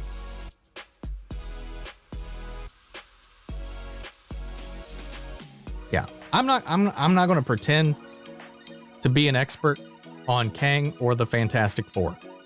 So I'll trust you guys with that one, because I'm not that familiar with that whole deep lore on a lot of this stuff. In a lot of ways, like I said, I'm more familiar with DC stuff than I am with Marvel as far as the comic books go. I try to know a lot and learn a lot, but I don't have a lot of deep knowledge when it comes to some of these like MCU characters. A lot of the time I'm learning as I go with the MCU. Could be Sue Storm. That would be cool. It honestly could be any of the Fantastic Four, except for, you know, Johnny and why am I blanking on his name? Ben Grimm. Watch Talos be the engineer. That's another thing. Where's Talos right now? Where's Fury? Where's all of them? Where they at? They out in space right now? I mean, this is before Far From Home, so we know Talos is on Earth pretending to be Fury. Maybe not right now, but he will be eventually. We know he's around. Godzilla is Mephisto. That's why the movie got pushed back. Kong is Balasco. I think Ian McKellen is the cameo. I'd like it. I just don't think that's big enough waves. I don't know. I don't think that would shake enough waves. I don't think that's necessarily a Luke level thing. Could be. It depends on how they pull it off. But again, that goes back to like what I was saying a little while ago. Is like this Wanda in this universe doesn't have a connection to Magneto. Her father is just normal people in this universe. So I don't know if that would mean a lot to our Wanda to have him show up. And I don't know, because the only people that would be excited would be people who watch the movies and stuff like us. So I don't know how much of a story point that would make. It would be cool, but I don't know if it would like be as explosive as the Luke Skywalker moment at the end of Mando. Physicist could be Dr. Octopus. Well, but they said it was an aerospace engineer, and we know that's not Octavius's field of study. Nice videos, my guy. Really enjoyed your reaction to Mando, Cobra Kai. Loving your reaction to WandaVision. Keep up the great work. Thank you, Jack Adons. I really appreciate that. Thank you. I try. I'm just a dumb nerd on the internet that wants to share my thoughts and opinions with everybody else. It's a lot of fun to do that, because it just opens the door to have like a bigger family experience with everybody, and get to talk about it and engage with it. Because the older you get, the less time you have to spend with friends, family, and stuff like that. When you love these shows, these worlds, these characters as much as you do, it becomes harder and harder to share it with people. And this channel has opened the door to allow that to be a lot easier, more accessible, and to get hyped and excited with a bunch of people and make new friends and experiment, and like it's been a lot of fun and I love it. I do this as a hobby and it's been extremely rewarding thus far. I mean, I work full time, so this is an escape and it's a lot of fun Woo. Rhodey is that type of engineer in the MCU. But is he an engineer or a soldier? I never really saw Rhodey as like a scientist kind of guy. He never struck me as that kind of person and that character, just a pilot kind of soldier guy. Rhodey.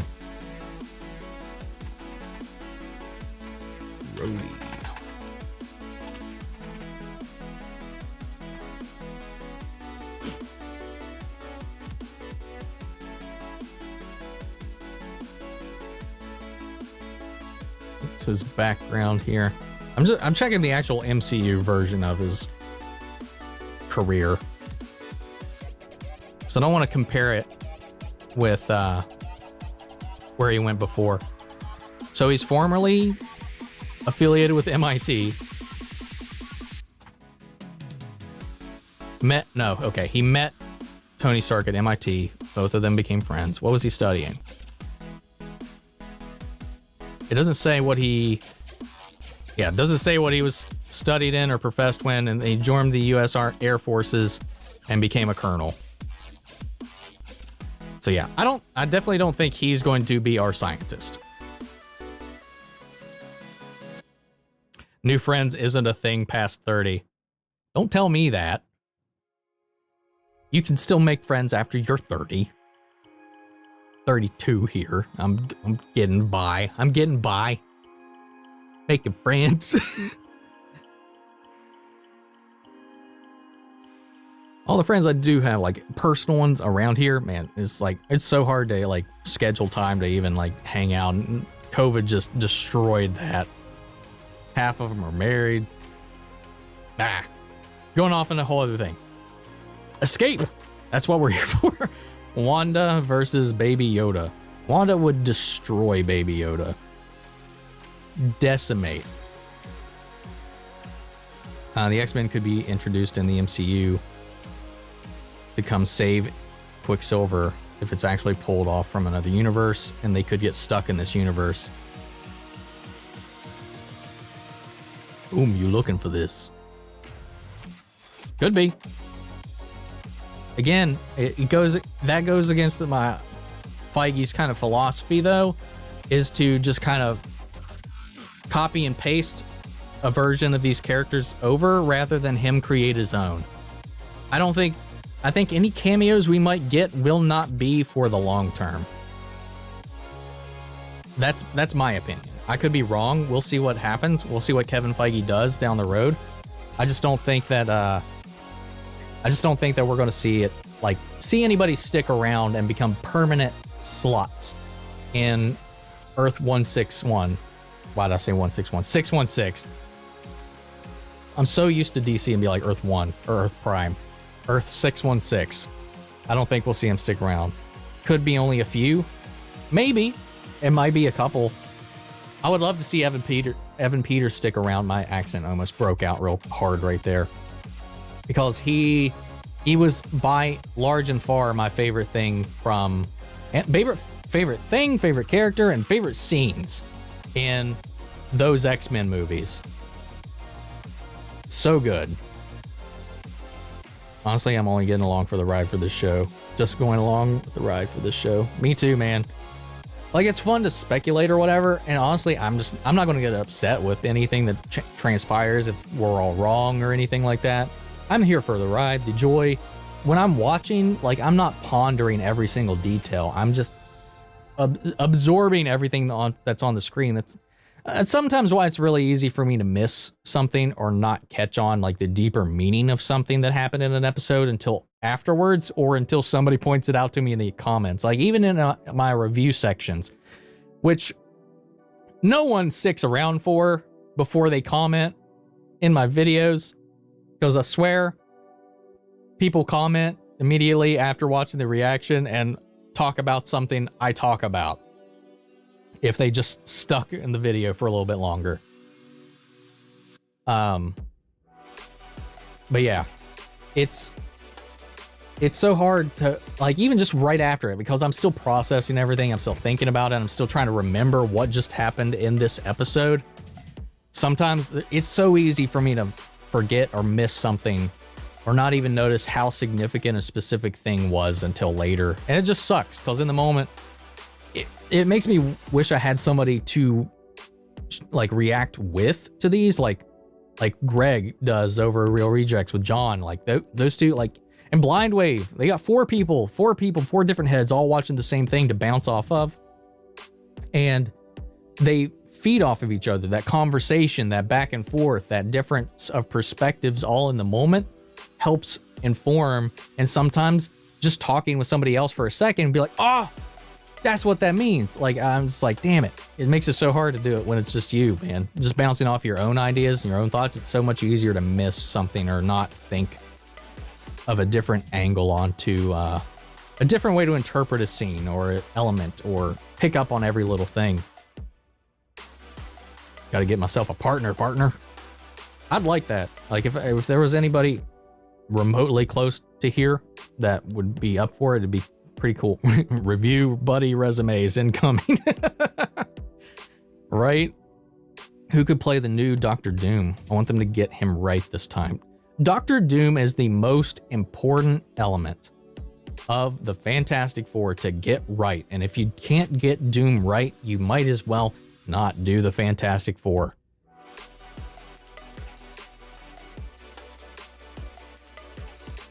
Did you just mention my favorite two YouTubers to make the trinity of reactors, including you? If you haven't, I think I still have it up on, I don't have it on my channel, I don't think. If you go to John Knight's channel, there was a reactor like trivia battle that had like 16, 20 something odd different reactors coming together. Eric from Blind Wave was there. Akasan was there. We had a couple of the normies on there as well, with yours truly and a couple of smaller reactors as well, all kind of doing some MCU and DC trivia. It was a lot of fun. If I might still have the link to it. Let me see if I can find that real quick, because it was a lot of fun, and I don't know if you guys would be interested. I won't lie. I played for fun. I didn't want to be the dick picking the wrong people because we did a draft. I didn't want to exclude anybody. I played for fun. Let's just say my opponent played to win, and I got decimated that time. Though I am a reigning champion. If you want to go back and watch one of those previous videos, I won the very first trivia one we ever did. Sometimes I probably shouldn't drink wine and try to compete in a trivia battle. Reactor trivia Civil War.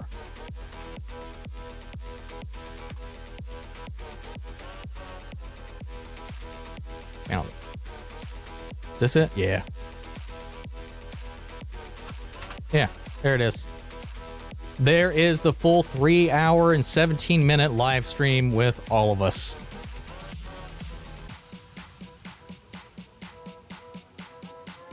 Yeah, it's been a long time too. I've done one collab video with the Real Rejects. It was probably about a year ago. We did like a little podcast segment together, and it was a lot of fun. Blind Wave, the only collab that I've done that I would consider would be this trivia thing. That would be a lot of fun. I love those guys too. Greg and me talk every now and then also. He's a great dude, and he's been a great friend of the channel as well. Both him and John.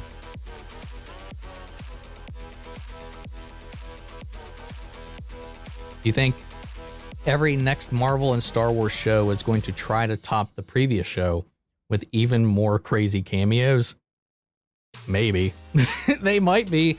After a while, you kind of just got to, man. You keep just kind of keeping things at the same level and don't try to raise the stakes or raise the bar the next time around.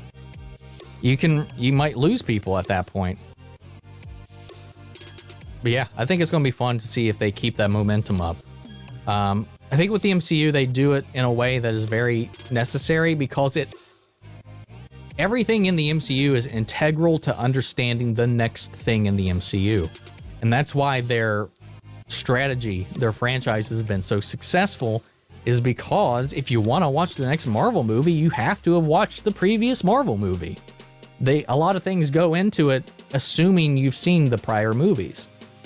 And when if you skip one and go into another one, there's going to be things you might miss. Now, you could watch it and get by okay, not having seen everything, but you're not going to get the full rewarding feeling of catching every little thing, every little callback, every little cameo, every little Easter egg without watching everything. It's really manipulative, but brilliant the way that Kevin Feige and them have all just built this whole thing and been so successful. Like, they've really reshaped storytelling and cinematic storytelling specifically, because this has all been a thing in comics for a long time. But they've definitely reshaped the concept and idea of how you can tell a story using film. It's phenomenal. Wolfie got to be sort of ugly, though. If you want to go comic accurate, yeah, he's got to be a short dude. He's got to be a short little king and be a little bit of a scruff little man. Was he like 5'2"? Like the real Wolverine, like in the comics, I'm pretty sure he's like 5'2". 5'3", I was close. Alignment. Chaotic good. I didn't know Marvel had D&D alignment rules. That's good to know. The new show was as good as The Mandalorian and WandaVision. My mind will be blown and mush. Listen, if they keep up this quality, I know some people are concerned with them spinning off so many shows out of The Mandalorian about keeping the quality as consistent, and if it'll take away from it. Listen, if they keep up that quality, if they keep doing better too, it'll be... They can keep my money forever. They can just have it. I will pay for everything after that. I will watch it. I'll take it in. I'll soak it up. If they do what they did with The Mandalorian with these spin-off shows, feed me all the spin-off shows you want. I'll eat it all till I die. And if the MCU shows are just as good as this or better, fucking choke me with it. Choke me, Daddy Feige. Yes, sure. May I have another? Love it. These are basically Marvel movies, let's be real. They are. And they're told as if they're a movie, just broken up. A really long movie. Whatever the main villain of this phase is. Secret Invasion beginning soon. Kang, Doctor Doom, and Magneto. I don't know, man. As far as the big bad we're going to be setting up, I don't think it's any of them. I think it could be Galactus is a possibility. But I don't know. I don't think we have enough clues right now. Agnes is Agatha Harkness? I think so. 100% think so. Okay. 99% I think so. Do you think Deadpool will joke about with Josh Brolin being Thanos as he is supposed to be in it? Yes.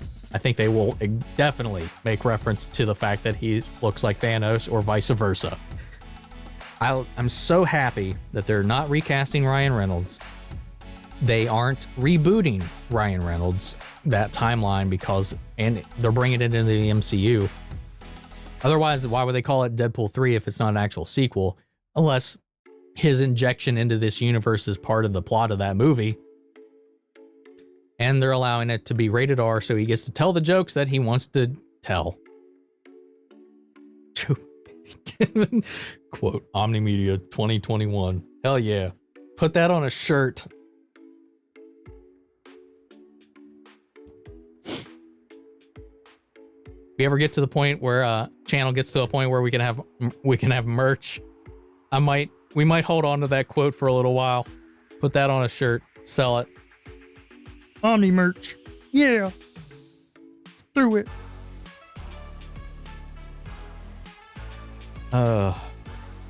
We are about 2 hours, 15 minutes in to the stream. Have not had dinner yet. So guys, send in your final questions for this one. I'll try to bang them out real quick. I'll probably be back on. And just do like a chill gaming stream or something like that and relax. I do want to stream more with you guys and interact more with everybody. So I think I definitely want to try to stream more. I know a lot of the shows and stuff like throw off my schedule, so I'm going to try to be consistent.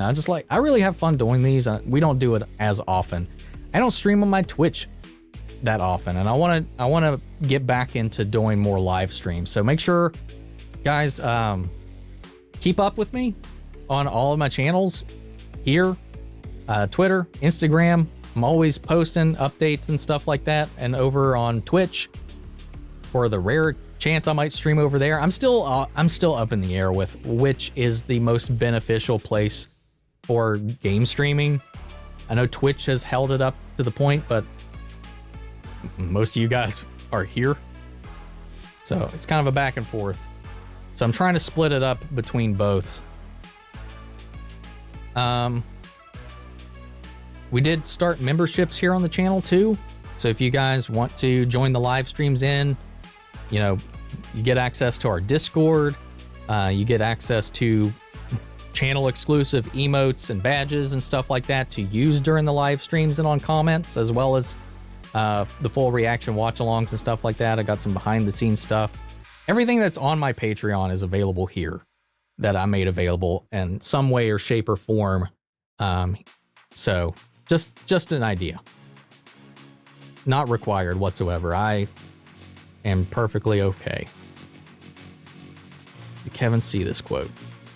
Don't worry, Kevin will see this quote. I would love for him to see that quote, man. Jesus, I don't know what I don't even know how he'd react. Do you think Dead will be too OP for the MCU? No, I don't think he'll be too OP, but it'll be a lot of fun. See how he interacts, because they didn't make him that OP in his films. He's definitely scaled back compared to the comic book version a little bit. Still basically immortal though. Favorite Star Wars character? If we're talking all of Star Wars, expanded universe and everything, it's Darth Revan. The Jedi Knight Darth Revan. Well, the Jedi Knight Darth Revan. Jedi Knight Revan and Darth Revan. Revan himself is my favorite overall Star Wars character. If we're talking just canon or Lucas canon, it's going to be Anakin. Anakin's my favorite character.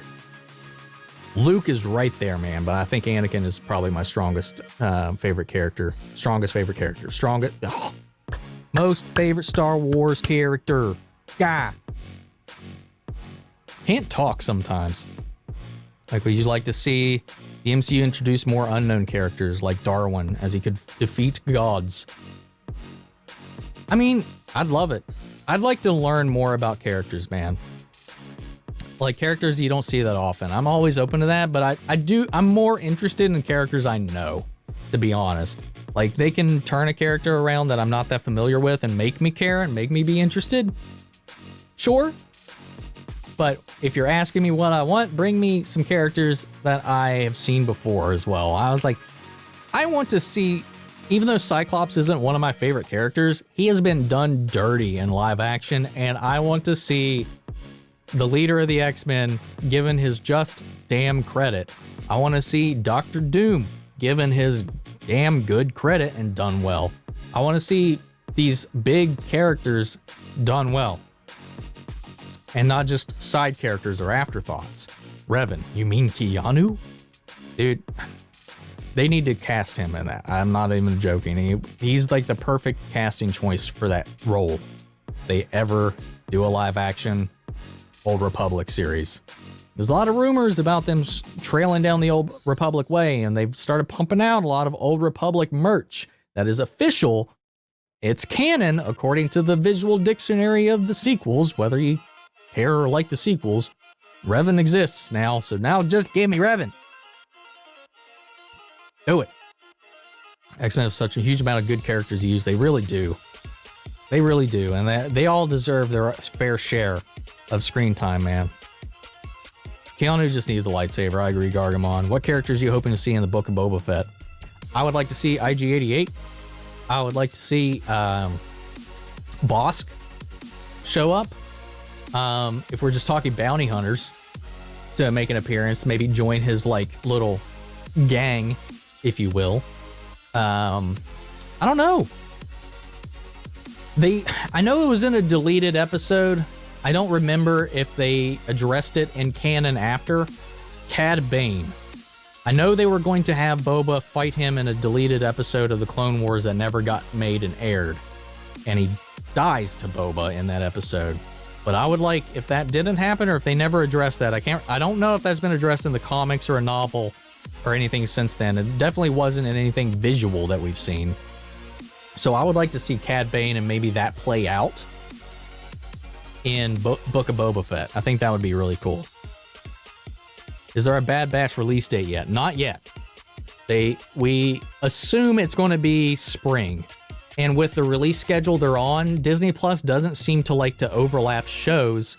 So Wanda ends March 5th is the last episode, I think.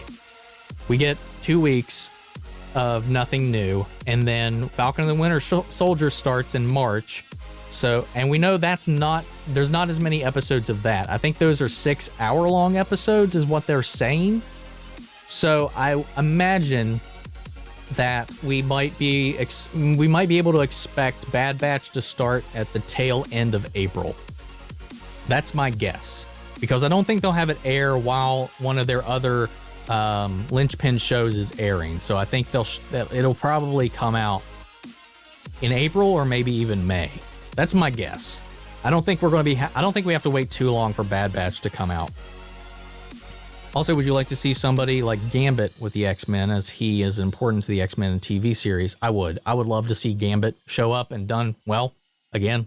The version that was in the X-Men movies was okay. He just didn't really get any time. They didn't devote anything to him. It was just like a nothing cameo. So I'd like to see something really done cool with Gambit. I'm still mixed on the whole idea of the Channing Tatum Gambit movie they were trying to make. I love Channing Tatum. I don't know if I could see him as Gambit, but if they make a good movie around it, I would like to see Gambit come out in live action whatsoever. I think that would be awesome. All right. Guys, I'm going to cut it here. So keep an eye out. I might pop back on just to do a chill gaming stream later today. Just hang out. I've still got to get through some God of War. I'm a little behind on that. I still have my initial play run so far, like the first part. I'm only like an hour or 2 hours into the game so far. Plenty left to get through. I've been putting off playing this game for a long time, so I might just hang out, play that later tonight. We'll see. Anyway, guys, thank you all for tuning in. Thank you all so much for the super chats. Thank you so much for the theories, the comments, all of that. You all have been great. Love you guys so much. Take care, everybody.